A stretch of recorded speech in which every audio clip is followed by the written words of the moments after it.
ನಾನು ಕೂಡ ಸಾಮಾಜಿಕ ಮಾಧ್ಯಮಗಳಲ್ಲಿ ಮಾಜಿ ಶಾಸಕರಾದಂಥ ರಾಜು ಅವರು ಮಾಡಿರ್ತಕ್ಕಂಥ ಪೋಸ್ಟನ್ನು ನೋಡಿದೆ. ಅವರು ಜನರನ್ನ ಮೇಲ್ನೋಟಕ್ಕೆ ಪೊಲೀಸ್ ಸ್ಟೇಷನ್ಗೆ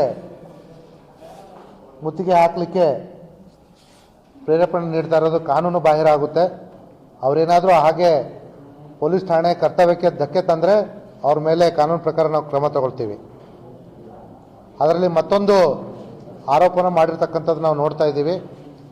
ಯಾವುದೋ ಒಂದು ಪ್ರಕರಣದಲ್ಲಿ 11 ಜನ ಅಮಾಯಕರ ಮೇಲೆ ಕೇಸನ್ನು ದಾಖಲಿಸಿ ಅವರಿಗೆ ದಬ್ಬಾಳಿಕೆ ಮಾಡ್ತಾ ಇದ್ದಾರೆ ಅನ್ನೋಂಥದ್ದು.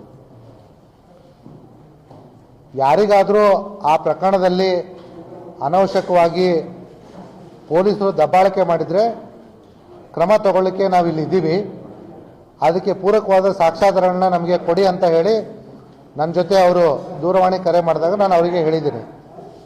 ಆದರೆ ಅದಕ್ಕೆ ಪೂರಕವಾದ ದಾಖಲೆಗಳು ಸಾಕ್ಷ್ಯಗಳನ್ನ ಕೊಡದೆ ಈ ರೀತಿ ಅನವಶ್ಯಕವಾಗಿ ಪೊಲೀಸ್ ಠಾಣೆಗೆ ಮುತ್ತಿಗೆ ಅಂದರೆ ನಾವು ಕೂಡ ಪೊಲೀಸ್ ಕಾನೂನು ಪ್ರಕಾರ ಏನಿದೆಯೋ ಆ ಕ್ರಮ ತಗೊಳ್ತೀವಿ. ನಾನು ಈಗಾಗಲೇ ಈ ಪ್ರಕರಣದಲ್ಲಿ ಪರಿಶೀಲನೆ ಮಾಡಿರೋ ಹಾಗೆ ಪೊಲೀಸ್ ಠಾಣೆಗೆ ಒಂದು ಪ್ರಕರಣ ಬಂದಿರತಕ್ಕಂಥದ್ದು ನಿಜ. ಅದರಲ್ಲಿ 11 ಜನರ ಮೇಲೆ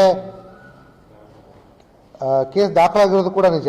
ಆದರೆ ಈ ಪ್ರಕರಣ ಒಂದು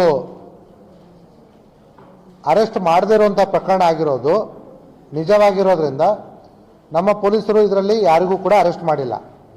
ಯಾರಿಗೂ ಕೂಡ ಅರೆಸ್ಟೇ ಮಾಡಿಲ್ಲ ಅಂತಂದಮೇಲೆ ದಬ್ಬಾಳಿಕೆ ಅನ್ನುವಂಥದ್ದು ಯಾವ ಆ್ಯಂಗಲಿಂದ ಅಂತೇಳಿ ನನಗೆ ಅರ್ಥ ಆಗ್ತಾ ಇಲ್ಲ. ಎರಡನೇದು, ಆರೋಪಿಗಳ ಮನೆಗೆ ಪೊಲೀಸರು ಹೋಗಿದ್ರು ಅನ್ನೋಂಥದ್ದು. ಒಂದು ಪ್ರಕರಣ ಆದಾಗ ತನಿಖಾ ಕಾಲದಲ್ಲಿ ಆರೋಪಿಗಳ ಮನೆಗೆ ಪೊಲೀಸರು ಹೋಗಬಾರ್ದು ಅಂತೇಳಿ ಯಾವ ಕಾನೂನಲ್ಲೂ ಬರೋದಿಲ್ಲ. ಅವರು ಕೂಡ ಪೊಲೀಸರೇ ಆಗಿದ್ದರು. ಸೊ ಅವ್ರು ಏನಾದರೂ ನಮಗೆ ಕಾನೂನು ತೋರಿಸಿದ್ರೆ ಹೋಗಬಾರ್ದು ಅಂತ ಇದ್ದರೆ ನಾವು ನಮ್ಮ ಪೊಲೀಸರ ಮೇಲೆ ಕ್ರಮ ತಗೊಳ್ತೀವಿ. ಈ ರೀತಿ ಅನವಶ್ಯಕವಾಗಿ ಪೊಲೀಸ್ ಠಾಣೆಗೆ ಮುತ್ತಿಗೆ ಅಂಥೇಳಿ ಅವರು ಕರೆ ಕೊಟ್ಟಿರೋದು ತುಂಬ ದುರ್ದೈವದ ಸಂಗತಿ. ಅಲ್ಲಿ ಬಂದು ಪೊಲೀಸ್ ಠಾಣೆಯ ಕರ್ತವ್ಯಕ್ಕೆ ಧಕ್ಕೆ ನೀಡಿದರೆ ಅವ್ರ ಮೇಲೆ ನಾವು ಕ್ರಮ ತಗೊಳ್ತೀವಿ.